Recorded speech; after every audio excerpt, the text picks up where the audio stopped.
मराठीमध्ये माझे विचार मांडण्याची परवानगी घेते।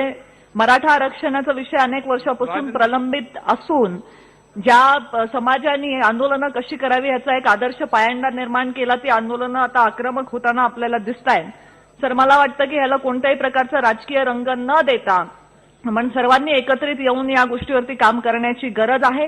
तत्कालीन भाजपच्या राज्य सरकारने ज्या पद्धतीने उच्च न्यायालयामध्ये भूमिका मांडली, त्यामुळे आज ते आरक्षण उच्च न्यायालयाने वैध ठरवलेलं आहे आणि ज्या राज्यांमध्ये अपवादात्मक परिस्थितीमध्ये 50% जास्त रिझर्वेशन देण्याची सोय आहे, त्यांच्या गोष्टींचा अभ्यास आपण करून त्या पद्धतीने घटनापीठासमोर महाराष्ट्र राज्य सरकारने भूमिका मांडणं ही आज काळाची गरज आहे।